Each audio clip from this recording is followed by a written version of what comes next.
Tonight's fight is presented by National Bank, the only bank sponsoring an investing French-Canadian podcast. Dans le coin rouge, il mesure 5 pieds 4, pèse 65 kilos tout mouillé, porte fièrement la barbe rousse et possède la ceinture du podcast de bourse le plus populaire au Québec. From Bellefeuille, Alex, Finance 360, Demers! Clap, clap, clap! Incroyable.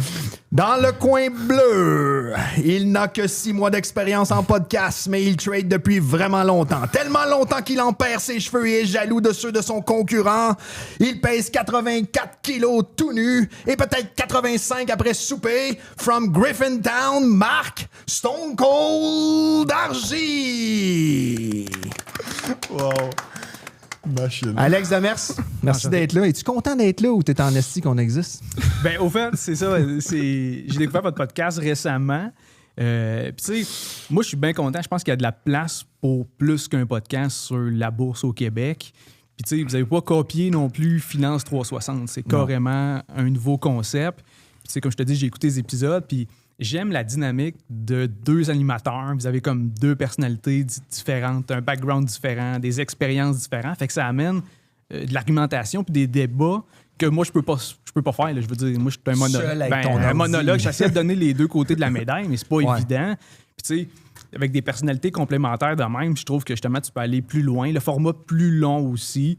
Fait que, c'est quelque chose que tu aurais voulu faire, mettons, être avec un co-animateur, plus en chum, prendre une bière, jaser de bourse, ou tu veux rester plus professionnel? Nous autres, c'est plus un peu déconné. C'est pas une question d'être tant professionnel, c'est plus le côté logistique. Là. Je veux dire, là, tu t'organises avec Marc, tu as un invité, fait qu'il y a toute une gestion de ça. Mon podcast, c'est plus une version, je m'installe chez nous, là, je jette mon micro, j'allume ça, puis bing bang, c'est parti. Fait que c'est plus facile. Puis, tu sais, c'est des capsules de 15-20 minutes. Avec un invité à 15-20 minutes, ça passe assez vite. Oui, t'as pas le temps. On ne te ferait pas déplacer pour 15-20 minutes. Ça, c'est autre chose. On va peut-être l'extensionner à 1h30. Écoutez-le au complet. Ton podcast est parmi les 200 plus populaires sur Spotify. Performe encore mieux sur YouTube, le format un peu plus court. Pourquoi tu fais tout ça? Il y a plusieurs raisons. Tu sais, quand j'ai parti ça fait 6 ans de ça, en 2019. Initialement... 6 ans? Ouais, ça fait 6 ans. 300 quelques épisodes. Fait que ça fait un bout. C'est la consistance. Ah, mais tu vas fêter ton 360e cette année? Parce que Finance 360, probablement, on devrait arriver là. Ouais. Je sais pas, à Goodstock en bourse, on va t'inviter. Peut-être, okay. On regardera ça. Mais tu sais, initialement, c'était une question de démocratiser la bourse, les marchés financiers, l'actualité économique aussi, parce que tu sais, j'ai regardé ce qu'il y avait disponible. Il y avait beaucoup de contenu anglophone. Quelques... il y en avait des Canadiens là-dedans, mais pas beaucoup non plus. Fait que là, je me suis dit, tu sais, il y a une place, il y a des parts de marché à aller chercher là.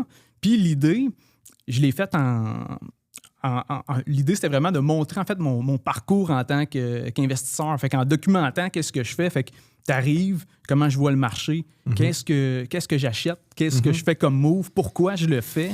Parce que même les podcasts ou les influenceurs qui parlent de ça, souvent, ça reste très théorique. Tandis que moi, je voulais mettre un peu de pratique. Puis, je me mets au bat. Là. Je le dis, j'achète ça à tel prix. Fait que, t'as pas peur de faire ça? Parce que nous autres, on a un peu la chienne. Là. C'est avec un commanditaire puis l'AMF qui nous écoute. Là. On a peur de se mouiller. Là. Et non. C'est parce que ça dépend comment tu le fais. Là. C'est-à-dire qu'il y a beaucoup de disclaimers. Je suis tout le temps en train de dire ceci n'est pas une recommandation d'achat. Je recommande. Ceci n'est pas une recommandation, mais je vais t'en donner.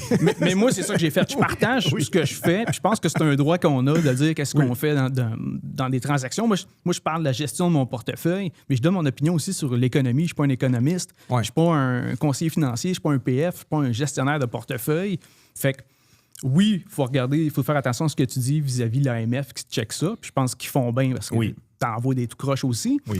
Mais de mon côté, de la façon que je le fais, avec un horizon long terme, avec pas des acheter ça parce que moi je pense que ça monte en flèche avec des signes de fusée.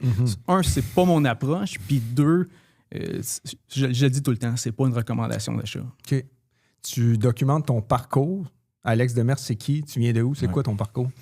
Là, ça dépend où tu veux reculer. Là, parce que si on de quoi de pertinent, idéalement? Mettons, on recule pas trop loin. J'ai commencé en 2013, fait que j'avais 23 ans à l'époque, fait que ça fait plus que 10 ans que je fais ça. Mais tu sais, au début, c'était sur Questrade. Puis tu sais, j'ai pas commencé avec une approche aussi pépère que ça non plus. Tu sais, j'ai essayé de faire du day trading avec des penny stocks. J'ai essayé des affaires avec levier. Fait que tous les produits dérivés, style les futures, j'ai essayé de faire des options. Ah ouais. Bon, pas fonctionné fort. Fait que je me suis rendu compte que j'allais pas me sortir une paye avec le day trading, avec le capital que j'avais à ce moment-là. Tu faisais quoi à ce moment-là comme travail?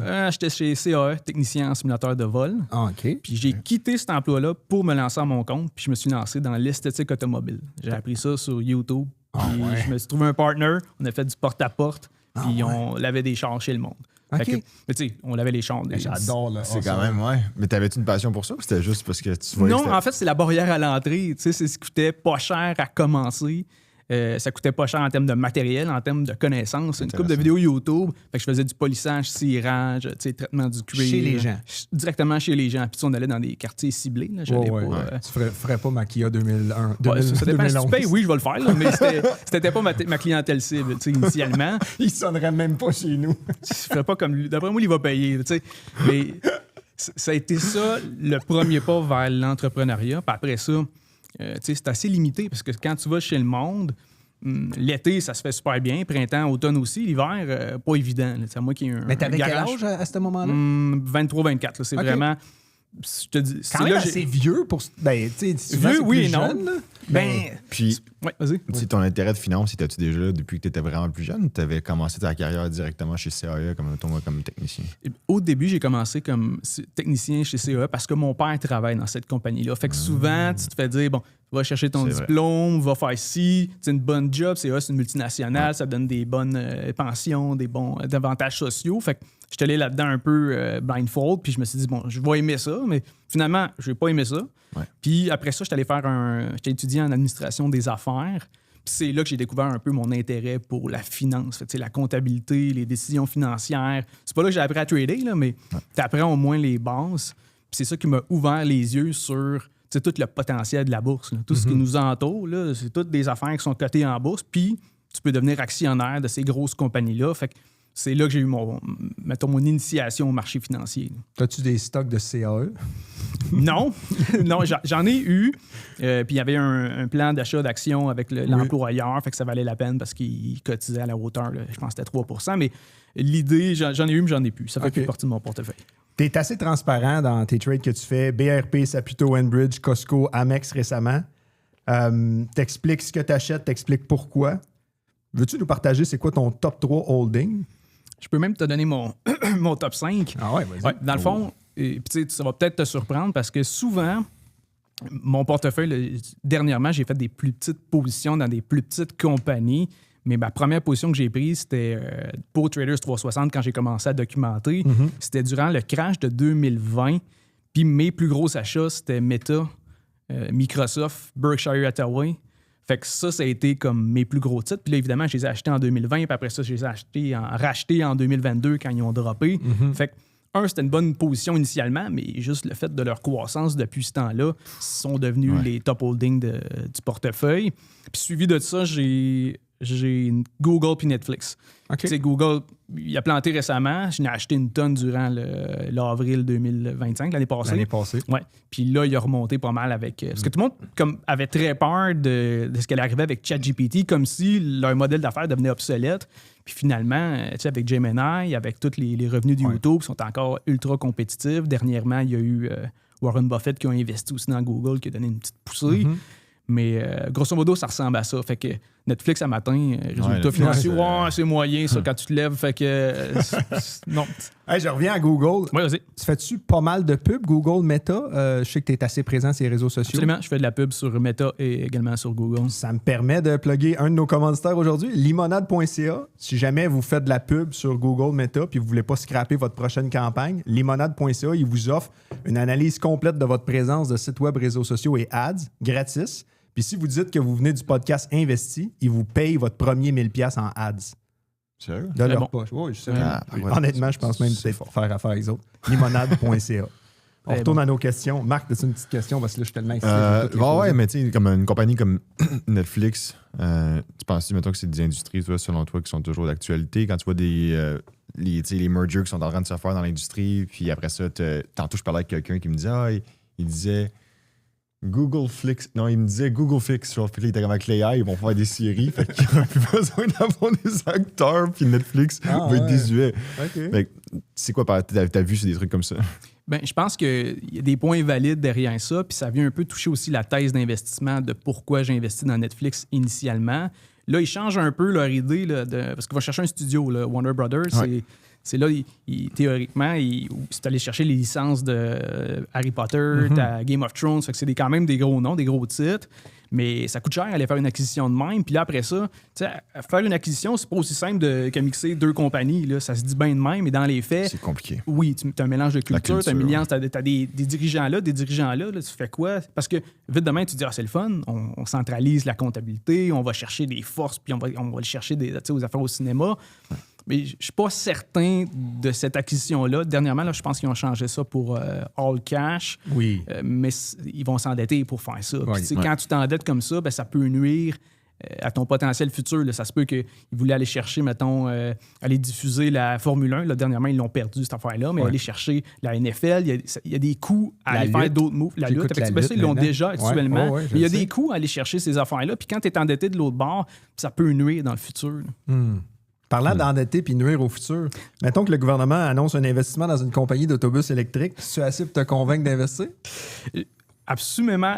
C'est sûr que non. La réponse à ça, puis la plupart, si tu regardes l'historique des investissements gouvernementaux, c'est pas là qu'il y a un franc succès non plus. Si tu penses à Lyon Électrique récemment, il y a eu. J'ai pas nommé de compagnie, moi. Là, moi j'ai un nom, ça me dérange pas pantoute, je suis bien à l'aise. Puis il y a eu Bombardier avant ça avec la C-Series qui a été pris par Airbus. Fait que tu regardes l'historique des investissements gouvernementaux, je suis pas un gros fan, mais derrière ça, il y avait aussi un engouement, dans le sens que Lyon Électrique, c'était pas juste ça. Il y avait un engouement pour les voitures électriques. Oui. Beaucoup de monde qui ont perdu de l'argent avec NIO, Xpeng, nomme-les. Puis Tesla a monté là-dedans, mais je pense que c'est un qui a bien sorti finalement du lot. Mais ça fonctionne tout le temps de même. Il y a souvent des hypes qui se produisent. Ça, c'était 2021, si ma mémoire est bonne. Mais avant ça, tu as eu le hype sur légalisation du cannabis. Je ne sais pas si vous autres, vous étiez là-dedans. Là. Non, je ne sais pas là-dedans. 2017-2018, tout montait. Là. Tu pognais du Canopy Growth, ça montait, Aura Cannabis, Tilray aux États-Unis. Tilray, ça c'était... Tout le monde faisait de la grosse passe de cash jusqu'à temps que ça se légalise. Fait que, c'est ça avec le AI présentement, tu penses? C'est vraiment différent parce que l'AI, je pense qu'il y a un potentiel beaucoup plus grand que le marché du cannabis. Puis deux, les compagnies qui sont là-dedans, c'est des compagnies qui sont déjà profitables, qui font du gros fric, qui ont la possibilité d'investir, ils ont les moyens de leur ambition. Là, après ça, à savoir, est-ce que le taux de croissance qui est présentement anticipé, est-ce que ça va se concrétiser? C'est là que si jamais ça ne va pas à la perfection, tu vas avoir des titres qui vont planter. Une compagnie comme Oracle actuellement qui est sous pression, donc on parle de dette tantôt avec comme Netflix, eux, c'est ça, ils ont fait... Il y en a qui disent que là, ça parlait de CDS, de des Credit Default Swap comme jamais. Puis là, à un moment donné, on va aller lire un peu plus en détail là-dessus. Puis là, tu réalises que finalement, ça price genre 1,5% de chance de défaut. Tu penses-tu vraiment qu'il y a des chances qu'une compagnie comme ça, mettons, fasse défaut ou au final, c'est un bet qui est calculé? C'est parce que moi, je ne suis pas un fan de l'endettement. De là à dire qu'elle va faire faillite, je pense qu'il faudrait qu'il y ait bien des éléments qui aillent mal. Je pense qu'il y a quand même des moyens de restructurer sa dette puis de faire des moves. Puis, c'est quand même une business qui fait du fric. Mais je ne suis pas un fan, mettons. Ça ne serait pas mon top pick Oracle. À cause de la dette. À cause de la dette, entre autres. Tu es un fan de cash, toi, hein? J'aime ça, des vaches à lait, des business qui sont profitables, qui sont prévisibles, qu'il y a du cash flow. C'est mon argent, je l'ai durement gagné. Je ne ferai pas le cowboy puis essayer de faire jumper ça. Quand on parle de dette, c'est une compagnie comme Utilities aussi. C'est des compagnies qui sont super endettées en même temps, mais c'est des cash flows qui sont récurrents. Puis en même temps, c'est standardisé, c'est des contrats avec le gouvernement puis les villes, tout ça. Fait est-ce qu'il y a de la bonne dette aussi? Ben, en fait, c'est juste que même si tu as de la dette comme ça, parce que la plupart des compagnies s'endettent, puis c'est correct, parce que même tu peux financer ta croissance avec de la dette, mais ultimement, il faut que tu la rembourses. Fait que c'est la prévisibilité de tes revenus futurs qui vont faire en sorte que c'est une bonne ou une mauvaise dette. Là. Puis au final, petite question, est-ce que tu aimes plus une compagnie qui se dilue en action ou finalement qui émet de la dette? Tant qu'on parle de ça.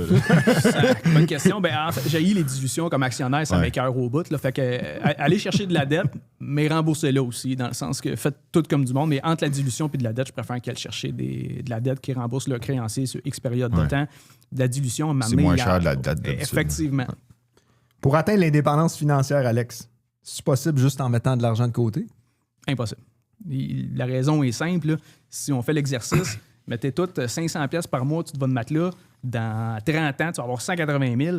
Check bien ce que tu vas pouvoir Puis acheter. un méchant mal de dos aussi. Ouais, tu vas être mettons dans un coffre-fort, là.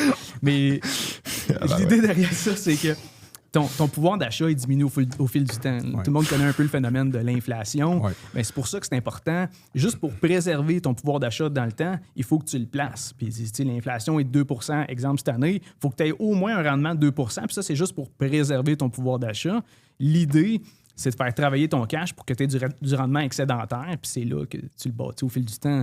Puis aller chercher des actifs suffisants pour venir financer après ça ta retraite, ben c'est ça l'indépendance financière pour bien du monde. 2 tu penses-tu que c'est vraiment le vrai chiffre d'inflation qu'on a eu dans les dernières années? Ouais, ou c'est selon l'IPC. Là. Encore une fois, c'est les chiffres du gouvernement. Qui exclut le gaz et la nourriture. Donc, Ben tout ce oui, que ben c'est j'achète. ça. Ou c'est un basket d'éléments qui bouge pas trop comme la banane puis... Ben, tu peux même avoir des produits de substituts. Fait que si, mettons, on dit la viande est telle affaire, ben, tu peux prendre le poulet, il a plus augmenté que le bœuf. Ben, là, ils vont dire, OK, ben, d'abord, le monde va prendre du bœuf naturellement. Fait que ça, puis c'est nivelé vers le bas quand même parce que, tu sais, dans les faits, là, mettons que les voyages, ils diminuent. Mettons, on passe de quelqu'un de la classe moyenne, c'est pas ça qui coûte cher. Là. C'est son épicerie, son gaz, les prix des voitures, le prix de les loyers, effectivement, les assurances. Fait qu'il y a un paquet d'affaires qui coûtent excessivement cher, puis ça se reflète pas tout le temps dans l'IPC. L'IPC, c'est un regroupement, c'est un panier de biens et services, mais je pense qu'au niveau du... Si tu demandes à quelqu'un, tu penses que l'inflation présentement est autour de 2 %, il va te dire, ben là, si je regarde mes yogourts, je pense que c'est non. Là. Jus d'orange qui me coûte 10$, là. Il me semble que c'était pas 10$ il y a 5 ans. Puis ça monte vite là, depuis 2020. Oui. Fait que c'est rendu très, très difficile. Là. Tu dis que la meilleure avenue pour devenir millionnaire, c'est la bourse. Pourquoi? Je te laisse prendre un verre d'eau, tu parles pas mal depuis le début. Oui, bien, pourquoi je dis ça? C'est parce que tu as d'autres façons de le faire. Je veux dire, tu peux monter une business, prendre les risques de ça, travailler en fou, puis après ça, la vendre puis faire la palette. C'est une minorité de personnes qui réussissent à faire ça. T'as lu mon LinkedIn? J'ai checké vite vite. Fait qu'il est en train de t'envoyer des fleurs en même temps. Il dit que t'es dans les rares. Hein. On s'est parlé 20 minutes au téléphone, on a parlé 30 secondes du podcast. 19 minutes, on faisait juste se lancer des fleurs. Pratiquement ça. Mais ça, c'est une avenue. Puis j'adore l'entrepreneuriat. Puis moi, c'est une avenue que j'ai décidé de prendre parce que j'aime l'autonomie qui est derrière ça. Mais sinon, tu as l'immobilier. Mais l'immobilier... Acheter ta maison unifamiliale, c'est pas, en tout cas, du moins à mon avis, c'est pas un investissement en soi. Oui, tu achètes un actif qui ultimement va prendre de la valeur dans le temps, puis tu habites dedans ton actif, fait que tant mieux, mais il y a des frais afférents à ça, puis ton profit réel, c'est pas le montant que tu vas le vendre après. Là, Tu génères pas de revenus, non? Tu n'as pas de cash flow qui découle de ça, effectivement. Tandis que la bourse, c'est une manière que c'est garanti. Bien, c'est garanti.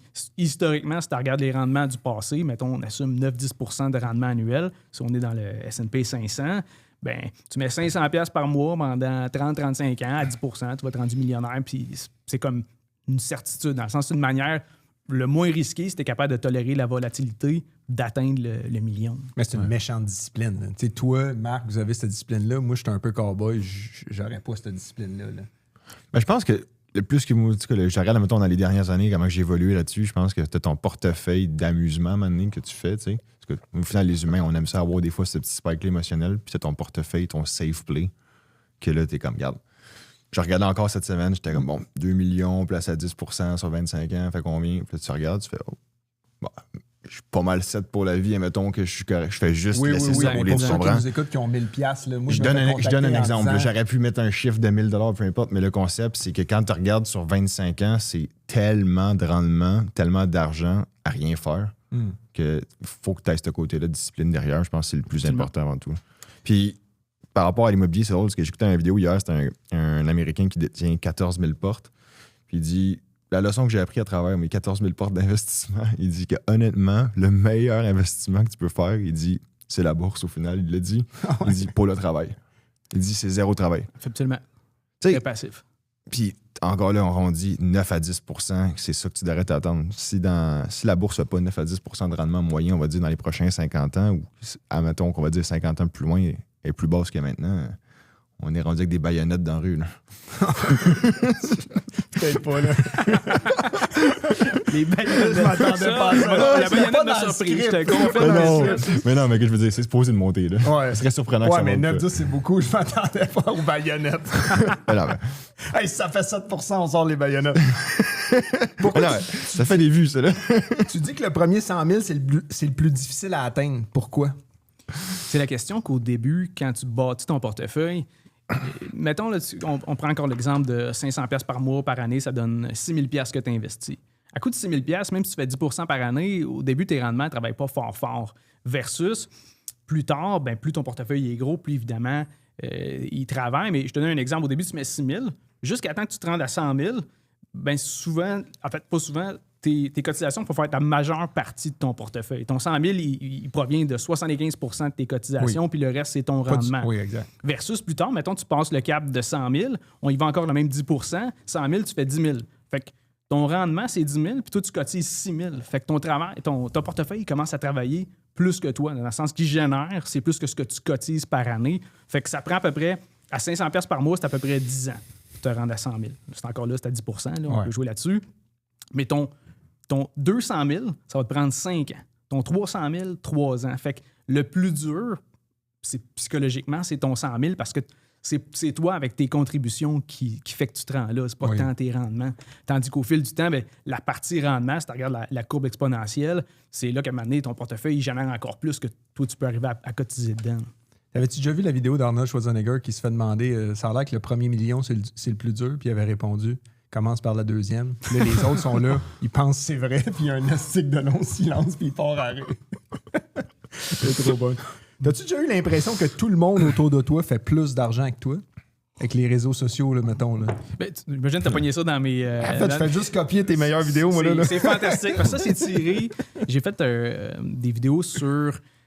Premièrement, c'était le côté, ce que tu vois, c'est pas la vraie richesse. Souvent, la vraie richesse, c'est caché. Si tu regardes le gars devant toi, puis tu te fies sur son char, son linge, pour évaluer s'il est riche ou non, ça se peut que tu sois dans le champ. Là. Ouais, tu peux me le dire. Là. Je te confirme. Fait que, l'idée... J'ai l'air d'un pauvre, c'est ça qu'il voulait dire. J'ai jamais dit ça. Mais c'est qu'il y a beaucoup de ça avec la pression sociale, avec les réseaux sociaux, le monde, le gros char, la grosse maison, les voyages, les vêtements, toute la kit.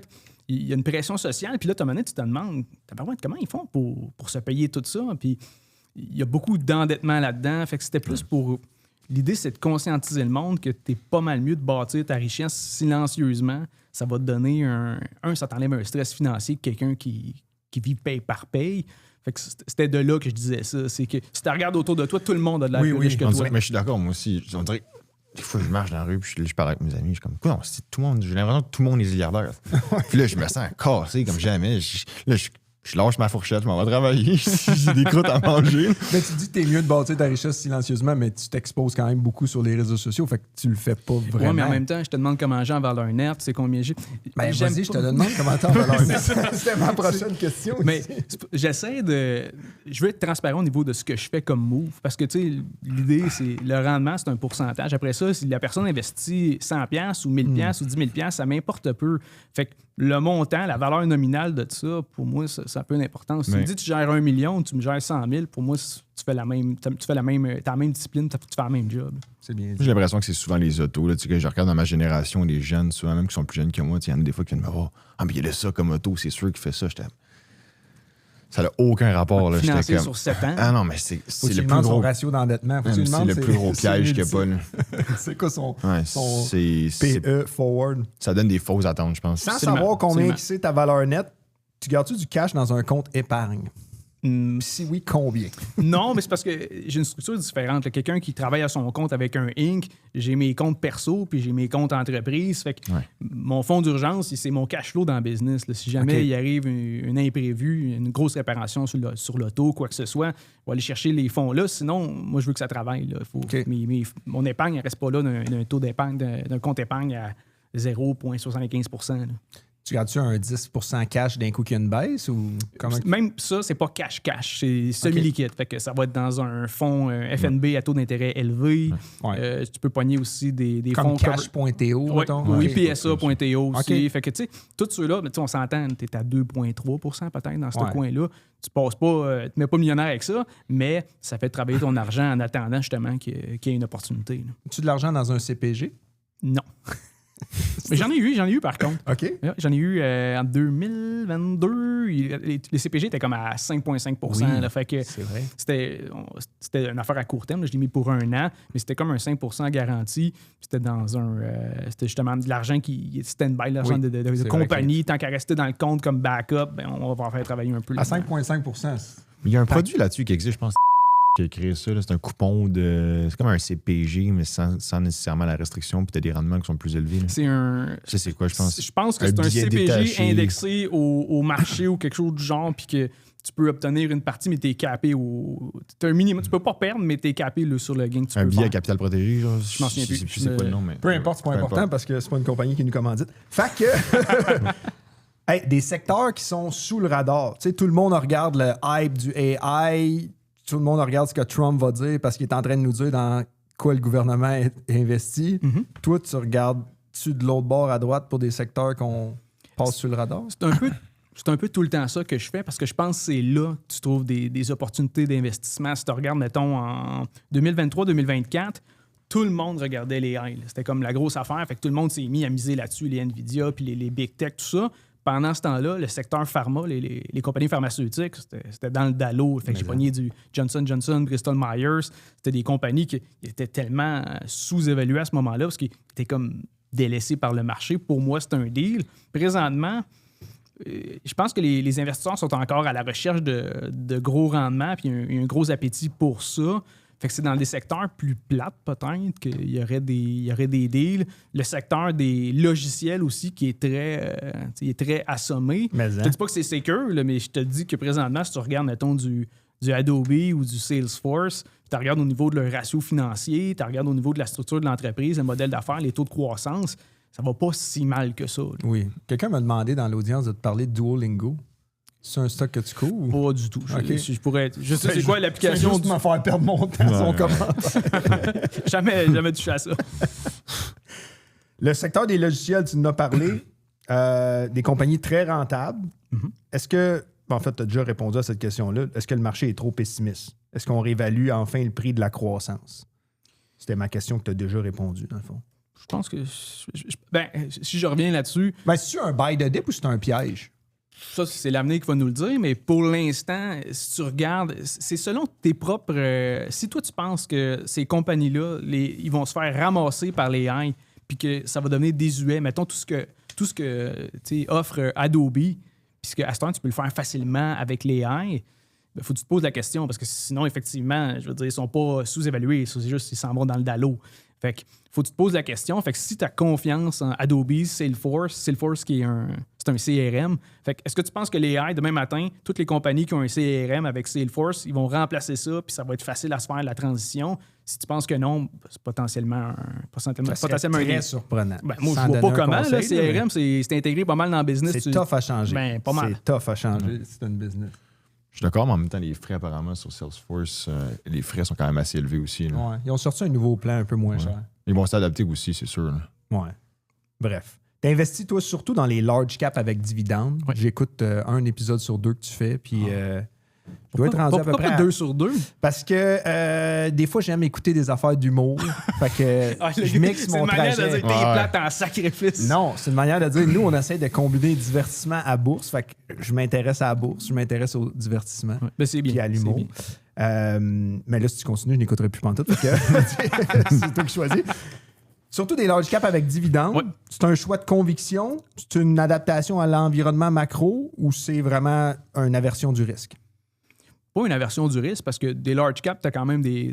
Netflix, c'est un large cap, check à matin. Là, fait que c'est pas tant une aversion au risque, c'est stratégique. Dans le sens que moi, c'est mon portefeuille à long terme. Le but de ça, c'est pas que ça décolle puis que. C'est pas de même que je vais me mettre au monde. Là. C'est long terme, ça veut dire que j'ai un horizon de placement devant moi qui me permet de tolérer la volatilité, mais je cherche pas, mettons, la top compagnie, le start-up qui va faire du 200-300%. Ça arrive, là. Je veux dire, j'en ai eu des stocks qui ont fait ça, mais c'est pas l'optique. Je préfère des compagnies solides, qui sont déjà profitables, qui ont une bonne, des revenus prévisibles. Puis, mais même avec cette approche-là, tu peux pogner des citrons, là. Oui. Mais tu peux aussi pogner des stocks de croissance. Y a-tu un moment que tu triggers ou que tu redeviens plus agressif sur la croissance?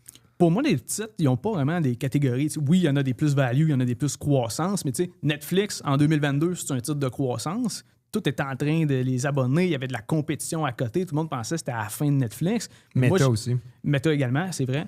Mais ouais, c'est vrai. Mais j'ai pogné ce stock-là, mais pour moi, dans ma tête, il est dans la catégorie pas mal plus croissance que value. Il ne donne pas de dividende de rien. Sa valeur était sur la croissance de ses abonnés, le fait qu'il pouvait aller tracker les mots de passe, après ça, mettre de la pub. Fait je misais là-dessus, mais je deviens agressif quand le prix me paraît comme étant un deal. Là, je me dis, je m'en fous que ce soit une croissance ou ce que tu voudras. C'est un deal à ce prix-là. Puis, à l'inverse, quand tu as le prix à un moment donné qui vient trop élevé, est-ce que tu es agressif, admettons, sur la vente ou le réajustement? Tu sais, un stock comme Palantir, qui a des bons chiffres de croissance, mais les multiples, c'est... J'aurais pas acheté Palantir. Ça répond pas à mes critères d'investissement. Pourquoi, mettons? Trop... Oui, c'est fantastique les taux de croissance, mais tu regardes une compagnie qui a un market cap de 9 milliards, c'est sûr qu'il y a un potentiel de croissance plus élevé, mais c'est pas... je sais pas à quel point, pour moi, c'est solide le taux de croissance. Ça dépend beaucoup. Eux autres, c'est des gros contrats. Les contrats gouvernementaux, des entreprises. Puis le modèle d'affaires, c'est tellement compliqué ce qu'on fait que venez pas essayer. Là. Oui, c'est mais non, mais je veux dire, moi, j'ai regardé ça, puis j'ai lu, puis j'ai dit, il me semble que je comprends un peu. Ça analyse un paquet de données, ça identifie des patterns, puis ça amène des... C'est parce que tu comprenais plus ou moins qu'est-ce qu'ils font, leur business model? Entre autres. Okay. Je te dirais que moi, il faut que je comprenne le modèle d'affaires de fond en compte, parce que si je me pose la question de comment ils génèrent leurs revenus, puis la récurrence de ça... Tout le monde ça pose. Je veux dire, c'est parce que sinon, qu'est-ce qu'il dit que demain matin, il n'y a pas quelqu'un qui va être capable de faire quelque chose de similaire? Fait que j'investirais pas là-dedans. Mais encore là, ça ne veut pas dire que c'est pas une bonne compagnie. Puis quand tu parles de dividendes, est-ce que ça t'arrive des fois de faire les programmes de réinvestissement, c'est des drips? Je fais jamais de drip. Je pense que ça, c'est bien pour le monde qui veulent comme vraiment une gestion passive puis qui veulent profiter des dividendes puis ça se réinvestit automatiquement. De mon côté, je préfère... Donne-moi les dividendes, je vais les encaisser, je vais les mettre dans mon encaisse. Puis à un temps propice, si je veux décider de grossir ma position dans BMO, dans peu importe la compagnie qui offre le drip, bien, je vais le faire moi-même. C'est moi qui vais décider quand est-ce que j'achète les compagnies selon la valorisation, selon si c'est un bon prix présentement. Fait que j'utilise pas le au drip. lieu de la réinvestir automatiquement dans le stock. Oui, parce que à ce moment-là, peu importe le prix, peu importe la valorisation, ils vont le réinvestir. Penses-tu que les investisseurs sous-estiment encore l'importance du total return, la dividende plus croissance? Je pense que 3/4 du monde ne savent pas c'est quoi le total return. Là, ou peut-être que ça sonne comme un film d'Arnold Schwarzenegger. Ben, total return. Total recall. Mais, tu sais, je sais pas s'ils sous-estiment, mais je pense que c'est quelque chose qui le monde, ils veulent pas nécessairement ça. C'est pas mal plus excitant de la grosse croissance. Puis dire, j'ai acheté à 20$, c'est rendu à 200$, j'ai fait un 10-bagger. Puis ça, c'est excitant. Puis c'est des chiffres. Tu sais, calculer le total return, là, c'est parce que là, il faut que tu calcules les dividendes, les as-tu réinvestis, ça a donné combien au total avec l'appréciation du prix versus les dividendes que tu as reçus. Je pense pas qu'il y a un gros intérêt pour ça, mais c'est là, puis ça existe, puis je pense que oui, on devrait se pencher vers ça. C'est plus tough que prendre un screenshot puis l'envoyer à son chum Marc. Pas mal. Avec tout plein de calculs, là, comme dans Good Will Hunting, qui résout une équation. 70% de mon return, c'est l'investissement en dividende. Mais c'est ce que c'est. Il y a une grosse portion du rendement du S&P 500 qui c'est le réinvestissement des dividendes. J'aurais été curieux de voir un texto de Warren Buffett à Charlie Munger. Je pense pas que c'est un screenshot de crypto. Là. Non. Justement, tu n'investis pas en crypto. Pourquoi? Il y a plusieurs raisons. Encore une fois, il y a la question de la compréhension. Je sais c'est quoi le blockchain, mais je sais qu'il y en a 21 millions maximum pour le Bitcoin dans ce cas-ci. Mais c'est pas un actif, encore une fois, qui répond à mes critères d'investissement. Dis-moi, c'est quoi la valeur intrinsèque d'un Bitcoin? Tu peux pas calculer ça. Fait que ça dépend essentiellement de l'offre et de la demande. Fait que je suis pas capable de mettre mon argent durement gagné sur quelque chose que je suis pas capable d'évaluer une valeur intrinsèque. Ça veut pas dire que ça fonctionnera pas, ça veut pas dire que c'est pas un bon actif. C'est juste pour moi, pour mon argent, je suis pas capable de mettre ça là-dedans. Es-tu capable de nous dire un peu comment tu calcules la valeur intrinsèque? Je vais essayer de mettre ça le plus simple possible, mais ça s'appelle le calcul du DCF. Fait que là-dedans, c'est l'actualisation des flux de trésorerie, du cash flow, grosso modo, mais sans faire l'explication théorique, il y a des sites web, tu marques valeur intrinsèque, tu rentres les variables, puis ils vont te donner la valeur intrinsèque de l'entreprise. Fait que, mettons, tu vas rentrer les chiffres de PayPal, puis ils vont te dire PayPal, l'action devrait valoir selon les actualisations du cash flow, mais tu as le discount rate à mettre là-dedans, tu as le taux de croissance, des termes bien... Ça exclut le sentiment de marché, c'est vraiment les fondamentaux. Là. C'est partisan de Buffett et de Benjamin Graham. Absolument. C'est direct là. Mais ça devient vraiment difficile d'utiliser exclusivement ça. Honnêtement, tu t'en achèteras jamais si tu te fies juste sur la valeur intrinsèque. Il faut que tu regardes. Moi, c'est une combinaison de ça. Oui, il y a la valeur intrinsèque, il y a les ratios financiers, les ratios d'évaluation par rapport, oui, aux bénéfices par action, mais au cash flow aussi. Puis quand je rentre, il y a aussi un mini volet d'analyse technique. Dans le sens que tant qu'à être là devant mon écran, je vais rentrer au meilleur temps, les lignes de tendance, moyenne mobile, etc. Rentres-tu par tranche, achat par tranche, ou tu rentres un gros bloc? La plupart du temps, je vais rentrer avec un bloc considérable parce que moi, je ne veux pas me retrouver avec une petite position que ça traîne là puis c'est minuscule parce que je vais la tracker pareil. Il faut que je check les earnings, il faut que je fuis les... Fait que là, pour une affaire, il y a 2-3 000 pièces là-dedans, ça ne m'excitera pas. Tu n'achètes pas une action juste pour la mettre sur ta watchlist? Pas capable. Teste les autres. Faut que je fasse le ménage. Non, mais en même temps, par contre, je ne rentre pas nécessairement, tout dépendamment dans quel environnement qu'on est. Exemple, 2022, j'ai acheté une fois X titres, puis je le rachète une fois qu'il est redescendu, mettons, d'un autre 10 %. Parce que 10 %, c'est pas mal une marge d'erreur. Là. Après ça redescend d'un autre 10, tu grossis ta position, puis c'est de même que j'y vais, mais même le premier bloc, il est considérable. Ouais, rachètes-tu à la hausse? Average-tu up? Ça m'est jamais arrivé historiquement. Ça pourrait, mais dans ma tête, je me dis tout le temps, il va avoir l'opportunité. Oui, dans le sens sur plusieurs années. Sur Enbridge, mettons. Là. Je te pose un piège parce que j'écoute tes épisodes. Oui, c'est ça. Sur plusieurs années, oui, mais dans un mouvement baissier, très bon. Ça fait 40 minutes, j'attends ça. Enbridge, je l'ai acheté récemment. Oui. Puis je l'avais acheté très bas en 2020. Et, le pétrole avait vraiment tombé tombé dans le négatif, mais c'est là que j'avais acheté, puis là, je l'ai racheté encore une fois. Fait que oui, j'average up, mais c'est très rare que je vais le faire parce que c'est juste quand au niveau des ratios, ça redevient une opportunité. Il existe-tu un monde où est-ce que quelqu'un t'arrive avec un projet d'une start-up ou d'une crypto ou de quelque chose qui n'est pas dans les fondamentaux, qui est vraiment du hype, puis que tu changes d'avis? Il existe-tu ce monde-là où c'est impossible que tu déroges de ta stratégie? Je pense pas que j'aurais le... Je suis pas capable. T'arrives, tu dis hey, crache-moi 25-30 000 pour investir dans une start-up qui a rien, puis c'est juste comme un... Regarde, check nos PowerPoint, puis on va faire ça, puis on s'en va là. OK? Je suis pas capable de faire ça. Okay.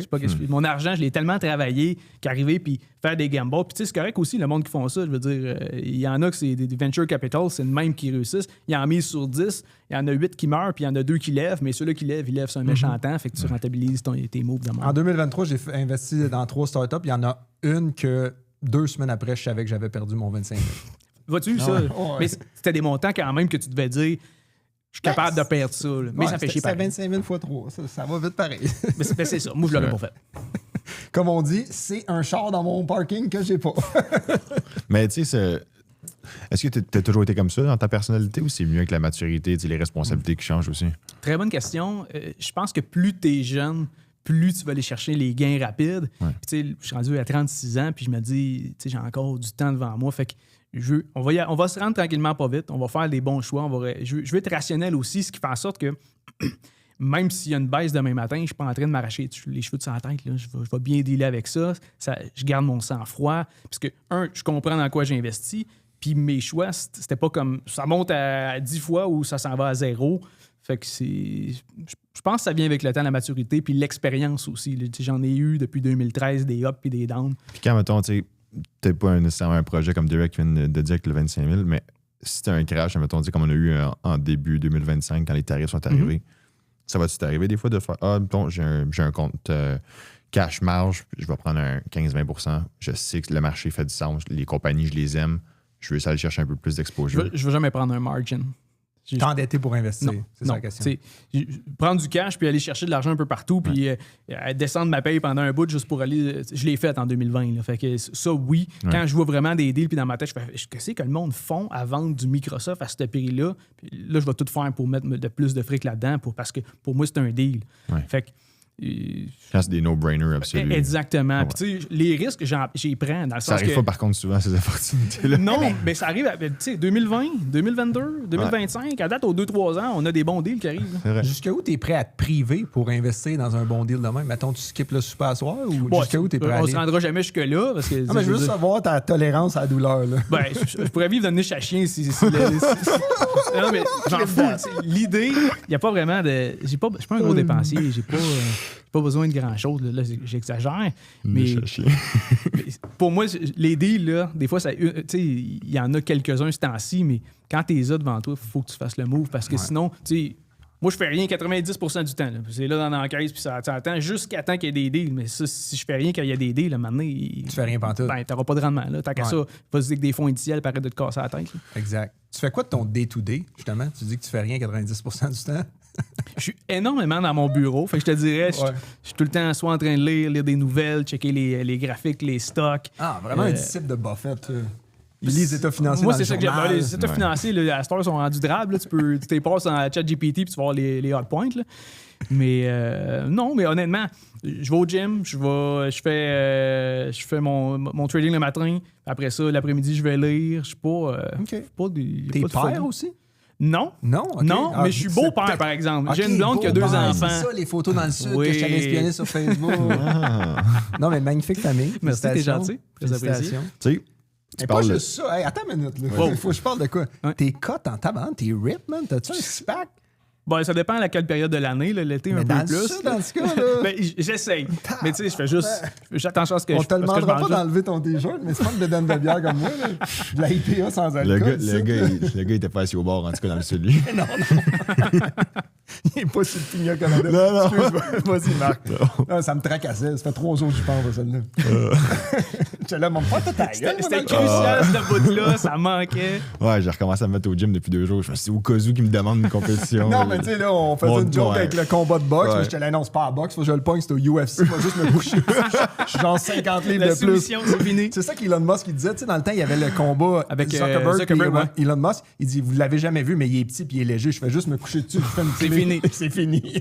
Il est gros. Mais le Elon pire, Musk. c'est que Mark Zuckerberg, il est super bon en Oui, jiu-jitsu. oui, Fait que- exact. Mais lui, il disait, non, moi, ma stratégie, je fais juste me Mathieu coucher Bing dessus. Bang. C'est fond. Vas-y, Marc, avec ta question. T'as rapidement dit le mot fonds indiciels, tout ça. Ouais. Tu penses-tu que. Moi, je trouve que c'est un bon produit au final, les fonds indiciels, mais j'ai l'impression qu'il y a tellement de monde qui vont là-dedans dernièrement que je lisais une étude qui disait qu'au final, si tout le monde achète l'indice, ben, ça crée de l'opportunité d'une certaine façon parce que tu as des actifs qui sont mispriced, tu vois. Fait qu'est-ce que tu penses qu'on rentre dans une vague là-dedans que les gestionnaires d'actifs, on pourrait dire qu'une stratégie plus active, vont être capables de générer du rendement supplémentaire? Je sais pas les gestionnaires de fonds, parce qu'eux autres, ils ont énormément de contraintes en termes de taille de position. Admettons on va dire quelqu'un qui est un gestionnaire, mettons, à 100, 200 millions ou une personne comme moi. Puis qu'il n'y a pas de problème de liquidité, puis que c'est facile. Il n'y a pas une affaire de 10 milliards que c'est une autre Dans ce histoire. cas-là, je pense que créer du alpha, d'aller chercher du rendement excédentaire ou indiciel, je pense que oui, mais en même temps, il y a comme l'effet inverse aussi. Étant donné que les fonds indiciels, tout le monde se met là-dedans, ben, ça fait grimper les actifs qui sont détenus là-dedans, puis ils montent, fait que ça devient comme de plus en plus dur juste battre l'indice du fait que tout le monde investit là-dedans. Puis je pense qu'il y a quand même la portion investissement passif versus des gestionnaires actifs. Oui, il y en a beaucoup dans les fonds indiciels, mais je pense qu'il y a assez encore de gestionnaires actifs pour que le marché soit encore efficient. C'est des gros deals que le monde passe à côté direct, faut que tu y ailles dans genre les micro-caps puis des très, très petites capitalisations qu'il n'y a pas d'analyste qui couvre ça. Là. Ouais. Hey, on va parler de création de contenu parce qu'on se rejoint là-dedans. On est quand même 2 titans déjà du podcast C'est dans de tes finance mots. et de bourse. En fait, ça vient de Cheval l'investisseur qui avait hâte au duel de titans. C'est quoi le plus dur dans la création de contenu finance au Québec? Très bonne question. Je pense que c'est le côté... De mon côté, quand je fais mon contenu, j'essaie d'aller suffisamment en profondeur pour rester pertinent et intéressant pour le monde, mais pas aller trop loin non plus pour pas en perdre une coupe avec des mots techniques puis tout ça. Fait que c'est de trouver la balance entre ton auditeur moyen, il est où son niveau de knowledge, puis tu veux que ça reste pertinent, tu veux trouver ça intéressant. Fait que faut que je vulgarise énormément pour après ça aller un petit peu plus en profondeur, mais c'est de trouver ce ballon-là au niveau de la complexité du contenu. Est-ce que vulgariser t'a rendu un meilleur investisseur?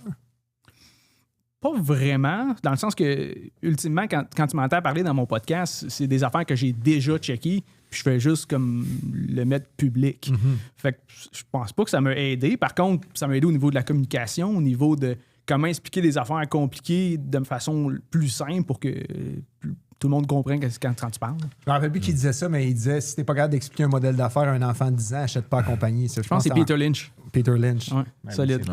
C'est vrai, je l'aime tellement, Peter Lynch. C'est un Non, mais je disais, en fait, la question, c'était pour ça. Moi, ça m'aide en essayant d'expliquer quelque chose à l'audience, à toi. Ouais. Si je m'entends puis ça a comme pas de sens ce que je dis, je dis non, je pense pas que je devrais posséder Mais ça. je le faisais avant de faire le podcast. Dans le sens, c'est tout le temps. Tu parlais tout seul. Ben, je me posais ces questions-là, du moins, dans le sens que tu sais, je rentre pas dans une compagnie en me disant ce que j'explique, je le faisais le processus avant. Là. OK. As-tu déjà changé d'idée à cause de ta communauté ou grâce à ta communauté? Non, mais des fois, c'est tentant parce qu'il y en a dans ta communauté. Tu sais, mettons, moi, je parle d'un paquet d'affaires, mais il y en a qui sont nichés puis ils connaissent ça, le bord en bord, puis là, ils te parlent de ça, puis tu fais comme, là, c'est moi qui est dans le champ ou lui il a raison, puis à chaque fois, tu sais, j'ai une approche à contre-courant. Là. Fait que à chaque fois que j'achète, quasiment tout le temps, c'est des moments où ça baisse, où que tout le monde panique, puis il y a un sentiment de pessimisme. Il y a tout le temps du monde, t'es un cave, ça va dropper, ça va à zéro, ça. Pourquoi t'achètes tout de suite? C'est pas bon ce que. Fait que C'est tout le temps moi, en fait, qui commence. Ouais, je sais, je t'ai vu. J'ai genre 7 profils. Dont un qui s'appelle Marc Dargy. Faites attention si vous. Hey, d'ailleurs, faites attention si Marc Dargy vous écrit. Il y a beaucoup de Marc Dargy qui circulent. Honnêtement, faites attention. Il y en a même que c'est des photos de moi, puis c'est un autre nom, puis Oui. c'est du monde. Ouais, j'écris pas au monde.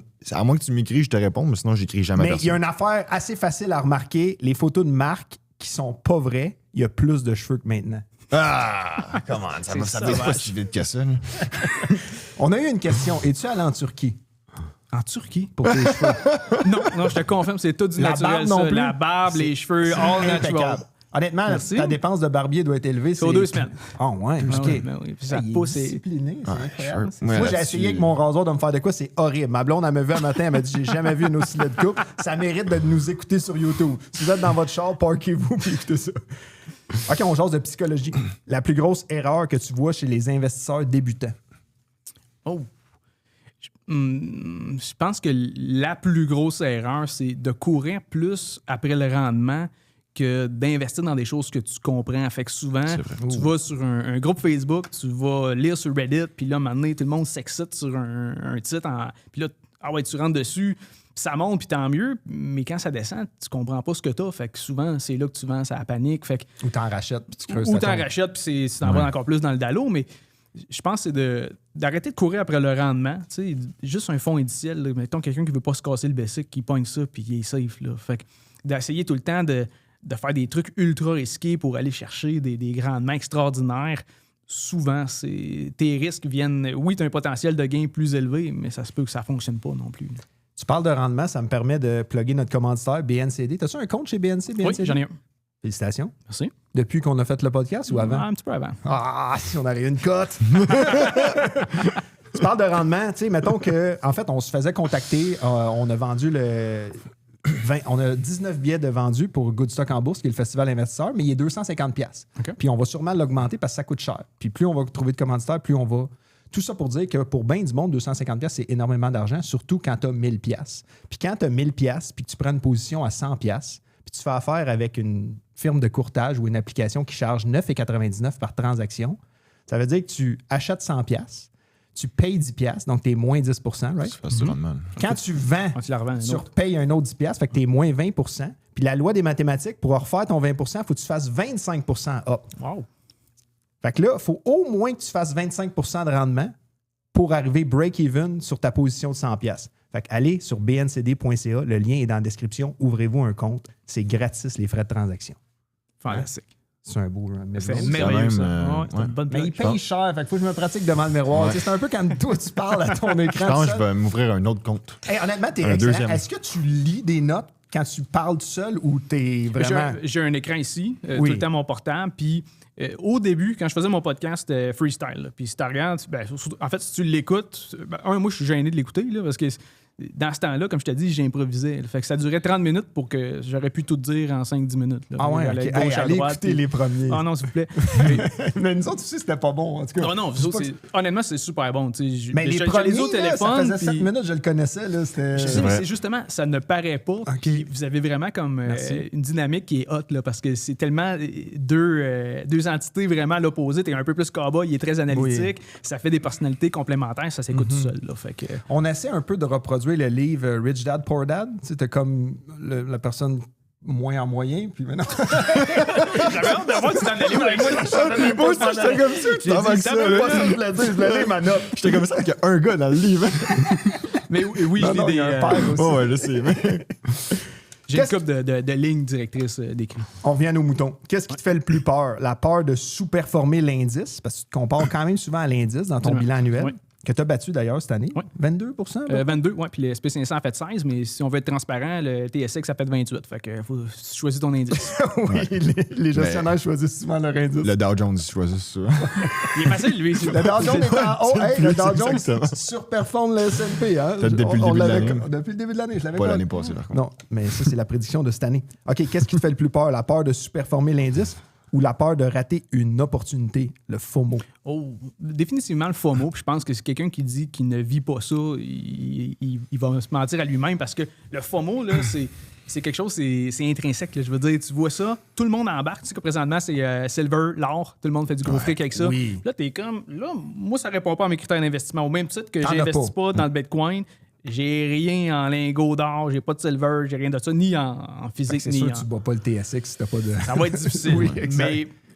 mais même là, encore une fois, j'en parle pas dans les hypes, mais le FOMO, tu as tout le temps le goût de faire partie de la wave, mais je ne l'ai pas fait avec le cannabis, je ne l'ai pas fait avec les véhicules électriques. Fait que je ne le ferai pas plus présentement avec les métaux précieux. Tant mieux pour les gens qui font du fric avec ça. Je vous félicite, c'est très bien, c'est cool. Mais c'est pas ça qui va me faire embarquer là-dedans. C'est quoi le meilleur truc, tu penses que c'est qu'au final, moi, je dis souvent, l'humain, on répète souvent des fois les mêmes erreurs, c'est d'éliminer le plus possible les fois que tu les répètes des fois. Mais le FOMO, c'est quoi le truc que tu as développé pour l'éliminer, on va dire, presque à 100%? Là. J'enlève le... Tu sais, autant que quand... moi, je dis mes positions publiquement. Fait que j'enlève la pression de quand le monde me dit que c'est pas bon. Maintenant, je fais comme, ben là, à la date, ça va pas pire. Là. Fait que j'élimine cette pression-là sociale. Puis je me l'élimine moi-même en me disant, écoute, je vais passer à côté de X rendement, potentiellement, mais les moves que je vais faire, je vais être confiant. Ce ne sera pas juste par peur de manquer le bateau que je vais rentrer, ça va être par conviction. Fait que comme ça, si demain matin, la silver, l'or se met à dropper de 10, 15, 20%, je ne vais pas paniquer puis vendre tout de suite. Là. Fait que c'est juste vraiment d'agir selon mes convictions et non pas de chercher à tout prix le rendement. Podcast, YouTube, X, Reddit, penses-tu que trop d'informations peut nuire au rendement? Pas trop d'informations, plus ton interprétation de l'information, dans le sens que tu n'auras jamais trop de sources d'informations. Par contre, c'est d'aller vérifier tes sources, sont-tu bonnes ou pas, ou c'est Joe Blow connaissant qui fait un post sur Facebook ou sur Reddit. C'est d'aller creuser toi-même de ton côté pour aller valider ces informations-là, puis comment tu les interprètes avec tes propres connaissances. L'AI dans ton analyse, est-ce que c'est quelque chose que tu as intégré pas mal de ce temps-ci? En fait, c'est le processus qui fait en sorte que je fais à peu près le même type d'analyse, sauf que je vais passer un paquet de documents là-dedans pour qu'il me sorte les bullet points. Je vais faire des contre-argumentations avec ChatGPT ou Gemini. Je vais dire, ma thèse d'investissement, c'est ça. Ou je me trompe. Indique-moi sur lesquels que je suis dans l'erreur. Puis là, je vais argumenter. Moi, je pense que tel taux de croissance. Puis il va dire historiquement, telle compagnie, telle industrie, c'est ça. Fait que ça me permet un peu d'affiner mes choix d'investissement. As-tu un système, tu trouves, qui à date, qui donne des meilleurs un peu débats ou... dans les GPT, Gemini ou genre Perplexity. Moi, j'ai entendu souvent ça aussi. Je ne l'ai pas utilisé, lui. J'ai essayé, c'est pas bien. Ouais, on m'a dit que c'était... C'est moins bon que Marc. Tu sais, moi, j'ai Marc. Ça aide. J'ai pas besoin T'as ton d'un coin universel. direct à disponibilité. Ouais, moi, j'étais à un texte là, d'avoir toute l'analyse. Est-ce que tu penses que les investisseurs comprennent vraiment ce dans quoi ils investissent? On revient au point d'avant. Je pense que plus l'investisseur est débutant, moins c'est le cas. Puis au fil du temps, justement, il se dit, gars, j'ai fait l'erreur de sauter dans Lyon électrique ou de sauter dans Prime Drink ou whatever. Là, le prochain move, je vais checker mes affaires. Là. Ouais. Fait que t'apprends en perdant de l'argent. C'est une des façons. Je te dirais que... C'est la meilleure façon que j'ai trouvée. Fait que c'est pas une mauvaise Mais façon. surtout- Elle peut coûter cher. Oui, elle peut coûter très cher, c'est vrai. je peux vous dire. Mais aller à Harvard, ça coûte cher aussi, la Exactement, session. c'est ça que j'allais dire. Ma soeur est allée aux États-Unis, puis je peux te dire, ça a coûté des chiffres. Ben, il y a plein de manières. Fait que je suis pas là pour dire faites-le de même. La mais différence, c'est que toi, t'as pas de diplôme là-dedans. On est un, là, qui est juste. Il est pas aussi prestigieux. Hey, moi, je n'ai eu un, mais je l'ai jamais reçu. D'ailleurs, l'Université Laval, s'il y a du monde qui nous écoute, j'ai jamais reçu mon diplôme. J'ai étudié en économie, j'ai jamais reçu. C'est passé? Longtemps, là. Ben, sûrement.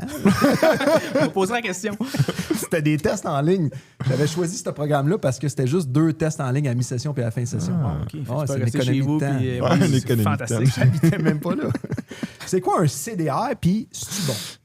Un CDR, en fait, c'est en français, c'est un certificat canadien d'action étrangère. Fait que, grosso modo, tu peux acheter ça, c'est coté sur le TSX. Ça te permet d'acheter des actions étrangères, majoritairement des actions américaines. Fait que tu es en dollars canadiens, puis tu achètes des CDR qui, en fait, te donnent l'exposition à une compagnie américaine. C'est pas toutes les compagnies. Souvent, ça va être les grosses compagnies du S&P 500. Mais mettons, même matin, tu as le choix d'acheter du Costco à 900$ US. Là, faut que tu l'aies. Fait que déjà, c'est une grosse position. Parce qu'il n'y a pas de fraction. Non, il y en a certains courtiers, mais la plupart non. Puis sinon, il faut que tu ailles avec un CDR. Fait qu'au lieu que ça te coûte 900$ US, je pense que c'est quelque chose comme 30-35$ en canadien. OK. Fait que ça te permet d'avoir des fractions d'actions. Tu as quand même droit aux dividendes.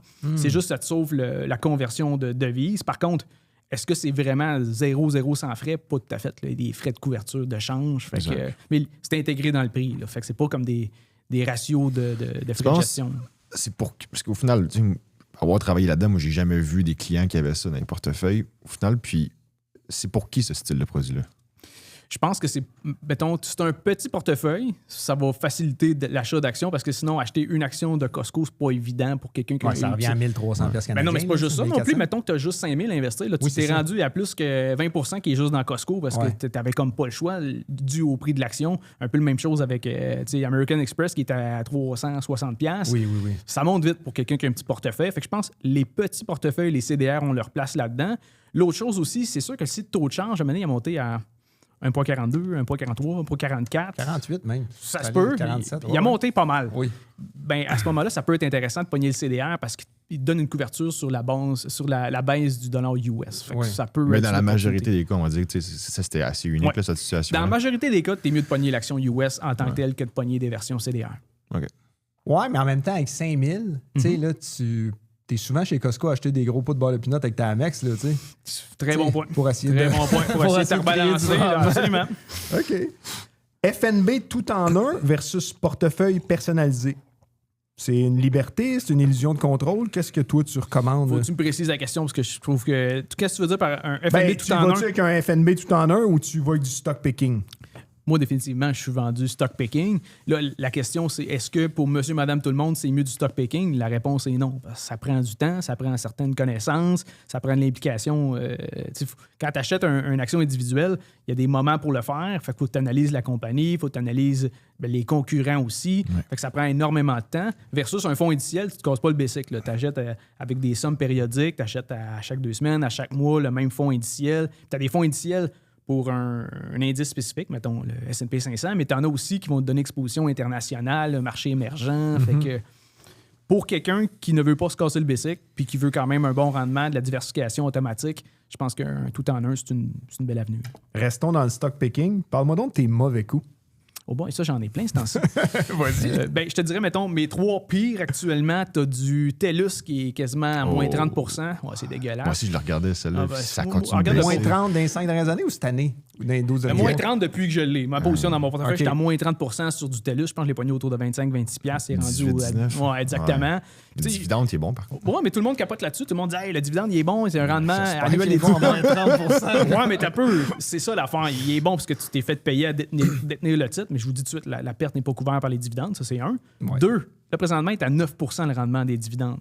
Ça a l'air fantastique. Tu te dis, wow, je vais faire la palette avec les dividendes. Ouais, sauf que check le ratio de distribution, il est à 200%. Ça, c'est sur le bénéfice net. Là, tu te dis, moins- mettons, OK, mais C'est quoi bénéfice. ça, le ratio de distribution pour ceux qui nous C'est écoutent? mettons, tous les bénéfices qu'ils vont générer, ben, combien de pourcents de ça qui redistribuent aux actionnaires? Fait que si c'est 20%, ben, il y a 20% des bénéfices Là, nets c'est qui sont... 200%. Ouais, fait que là, logiquement, C'est tu dis insoutenable. c'est intenable dans le temps. Puis là, tu dis, ouais, mais t'as peu, ils peuvent se financer à même leur cash flow. Mais même si tu fais le dividende sur les cash flows, tu es à 150%. Autrement dit, il y a 2 options pour TELUS à court terme. Il coupe le dividende, puis soit il les réduise de moitié ou il l'enlève complètement. BCE l'a fait dernièrement. Ou il faut que ça lève. Il faut qu'ils fassent des chiffres. Il faut qu'ils augmentent leurs revenus. Là. Penses-tu que le marché anticipe ça, puis c'est pour ça que c'est autant en baisse? Je me pose la question. Est-ce que présentement, à ce prix-là, on price in déjà une coupe de dividendes, dans le sens d'une coupure des versements, peut-être de 50%, peut-être de complet? Je le sais pas. Je me pose la question, mais j'en rachète pas, mettons. OK.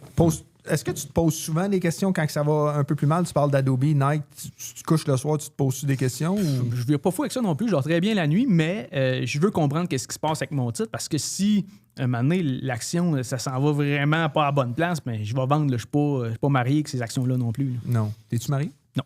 OK. Ouais. C'est important de savoir. C'est tellement pertinent. Ça, puis les cheveux, il fallait vraiment pas passer à côté de ça. C'est les 2 affaires que l'audience voulait vraiment savoir. On a d'autres. Dans 5 minutes, on tombe dans les questions de l'audience. Rapid fire. Avant ça, un stock que tu as vendu trop tôt puis que tu t'en veux encore aujourd'hui.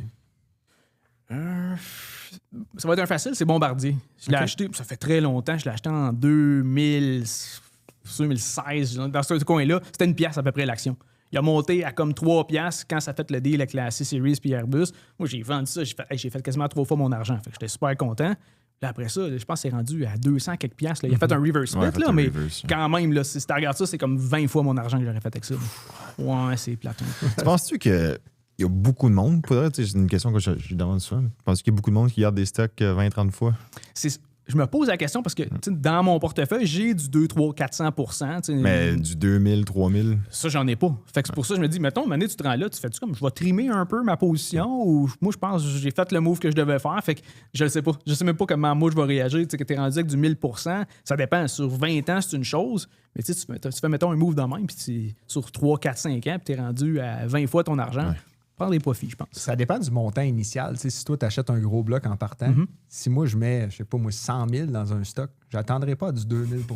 S'il te plaît. On va en avant. Non, mais si je mets 1000, ça me dérange pas. Ça change non, mais c'est pas ça change exactement. Mais je pense que si tu fais ton move initialement, tu vas mettre un montant considérable parce que tu veux qu'il se passe de quoi? Là, 1000 non, mais tu sais, mettons, toi, tu buy large sur Tesla. Là. Tu le check là tous les jours. Là. Ah, l'affaire que j'ai faite à mon tu danses à la plage en Espagne. Là. Non, mais mon point, c'est que tu le check à tous les jours. C'est impossible de garder 2000 % si tu le check à tous les jours. Impossible. Tu deviens fou. C'est impossible. Moi, je serais pas capable. Ben, au moins, il va y avoir de la vente partielle durant la montée. Là. Oui. Je veux dire, quand ça fait 10 fois ton argent, OK, vends-les. Tu sais, comme le Rivemont Microcap qui sont venus, ils ont acheté à Kraken Robotics à une valeur de 15 millions en placement privé. Ça vaut, je pense, 8 milliards. Oh boy. Ouais, ça, c'était ça. Ils ont vendu all the way up.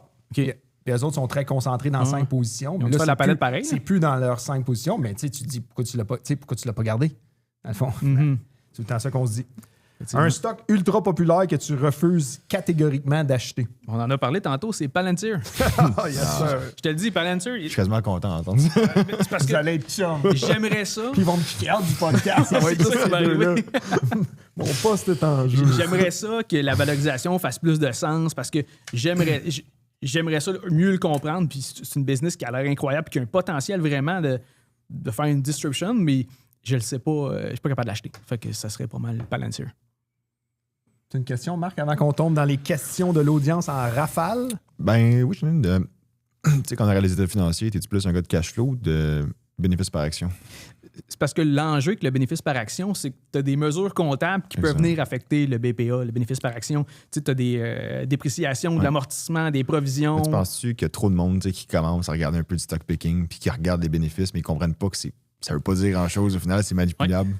Les cash flows, c'est vrai cash. Définitivement. Je te dirais que la première affaire, là, un investisseur débutant va commencer à comprendre un peu, il va regarder le PE ratio, qui lui est basé sur le bénéfice par action, mais sans comprendre les états financiers. Parce que ton bénéfice par action, mettons une banque, là, demain matin, la banque ajoute ses provisions, ben, pour mauvaise créance, ça va affecter directement ton bénéfice par action. Fait que je regarde, oui, le bénéfice par action, ça reste une donnée pertinente, mais conjointement avec les flux de trésorerie, il faut que les deux y aillent dans la même direction.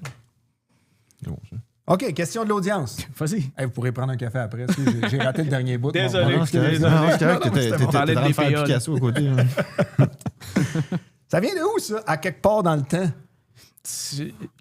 l'auditoire, l'audience est tellement bonne pour piquer sur des affaires. Le monde a remarqué mon accent, le monde a remarqué la façon que je parle. C'était mon autre question. Ça s'en vient, j'imagine. Mais moi, je viens de Chicoutimi. Fait que Chicoutimi, fait que c'est l'accent du lac. OK. Fait que j'imagine que c'est ça. Chicoutimi Nord ou Chicoutimi? Ah, tabarouette, le gars connaît ça. Chicoutimi Nord. J'ai déjà daté à Chicoutimi Nord. Tabarouette, les visions belles. Wow. Écoute, en haut de la colline, tu traverses le pont. T'es bon. Ben oui. Ben oui. Hey, Wow. tout ce que je dis est vrai, là. Tu sais. Ne le refaites pas à la maison, mais c'est vrai. D'ailleurs, Myriam, je te salue. Écris-tu le 2e livre? T'as-tu amené ton livre? Oui, je l'ai laissé en avant, mais oui, j'ai amené mon livre. Il faudrait le voir. Ouais. Est-ce quelqu'un qui peut aller le chercher? Mais T'écris-tu un 2e livre? j'ai fait mon premier avec l'idée de faire un livre sur la finance personnelle, mais orienté sur comment faire plus d'argent au lieu de couper sur les dépenses. Parce que c'était un angle que je trouvais qui me manquait dans les œuvres littéraires au Québec. Un 2e livre, c'est dans Pipeline, parce que là, j'aimerais ça faire un livre vraiment sur l'investissement. À la bourse ou l'investissement? En bourse. Je vais parler de ce que je connais. Fait que ça serait idéalement. Mais j'ai le projet de le faire autour de... Fait que j'ai 33 ans, ça va faire 20 ans que j'investis, fait que je vais avoir un historique pour pouvoir en parler dans mon livre. Disponible. Les règles du jeu, c'est disponible où? Partout, Renaud-Bré, Amazon, partout. Ah ouais, quelle maison d'édition? Cardinal. Cardinal. Ah, ben crème, ils nous ont... FDB a fait un livre avec Cardinal. Oui, effectivement. C'était Lambeau. Oui, c'était exceptionnel. D'ailleurs, allez vous procurer ça. Il est à quelque part en arrière. Un secteur pour 2026 que tu... Ça dépend de qu'est-ce que tu veux faire comme move. Si t'es, Mettons, je veux faire du rendement. Mettons, toi, t'es cowboy un peu, je te dirais, va checker du côté logiciel parce que ça se peut que le narratif se trompe et que finalement, ces compagnies-là sont présentement vraiment underrated puis qu'ils vont... Les AI vont pas tant les rendre désuètes, ils vont peut-être même profiter du AI. Okay. Si tu avais un seul stock à détenir, ça serait lequel? Pour quand? Toute ma vie ou... Toute ta vie. Un seul. Tu vends tout, t'en gardes un. Microsoft. Ceci n'est pas un conseil financier. Non, absolument pas. Non, faites pas ça. Microsoft. Ah ouais. Pourquoi? C'est un des titres que... C'est un combo de la prévisibilité des revenus, dans le sens c'est une business qui est solide, des ratios solides, plus tu as un potentiel de croissance avec leur cloud Azure, plus le AI. Ils ont des partnerships avec Oracle, avec SAP. Ils ont la division gaming aussi, qui font des grosses acquisitions, l'Activision Blizzard récemment. Fait que pour moi, c'est comme un tout en un, puis tu as une grosse business, puis tu sais, le stock market ferme pendant 10 ans, puis je serais à l'aise de laisser Microsoft là-dedans. Puis ils ont une chose que tu as oublié de mentionner. Vas-y, LinkedIn. Oui, c'est vrai, absolument. C'est vrai, le réseau social LinkedIn. C'est le même que je me suis mis au monde. Non, ouais? Ah ouais, je suis big sur LinkedIn. Je suis bien plus big que dans la vraie vie. Non, je dis n'importe quoi. Compagnie, livre, formation, podcast, mettons que tu recommences à zéro. Qu'est-ce que tu ferais? Qu'est-ce que tu ferais plus jamais? Puis qu'est-ce que tu essaierais quelque chose de nouveau? C'est une question en 3 parties. Là. OK. Répète-moi ça tranquillement. Qu'est-ce que tu ferais encore? Qu'est-ce que je continue? Puis qu'est-ce que tu continuerais? Puis qu'est-ce que tu ferais plus jamais? Plus jamais. OK.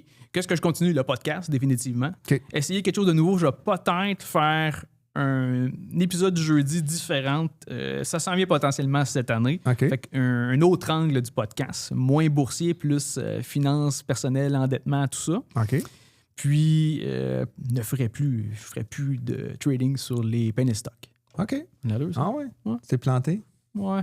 Ouais. Je pense qu'on essaie tout un peu parce que quand on n'a pas beaucoup de capital, là, acheter des actions à 10 cents, là, c'est comme. C'est Target. Puis tu te dis, hey, ça passe de 10 cents à 20 cents, tu doubles ton fric. Tu te dis, il n'y a pas beaucoup de downside à partir de là. Non, mais tu veux dire, il est déjà à 10 cents. T'es devenu assez conservateur, peut-être avec cet épisode de Penny Stock-là, dans tes choix d'action. C'est quoi ta position la plus risquée que tu juges en ce moment? La plus risquée, je te dirais que c'est PayPal présentement. OK. PayPal que j'ai d'ailleurs racheté récemment parce que il y a comme un questionnement vis-à-vis de la concurrence de ça, puis est-ce que la durabilité de PayPal va durer dans le temps? Fait que pour moi, c'est là qu'il y a le plus d'incertitude. Pour moi, je pense que présentement, au prix qu'on est, le marché sous-estime PayPal. Je veux dire, c'est comme si c'était fini, ça. Là. Il y a encore des millions d'utilisateurs. Les transactions sont en hausse. Les volumes de transactions aussi, là, le montant. Oui. Fait que, oui, il y a un ralentissement de la croissance, définitivement. Tu as un paquet de concurrents, Stripe, Apple Pay, Google Pay, Shopify. Fait que je comprends la crainte, mais je pense que la crainte est trop grande. il avait l'air aussi de chercher PayPal One. Il applique pour devenir une banque. Ouais. Peut-être le marché, tu sais.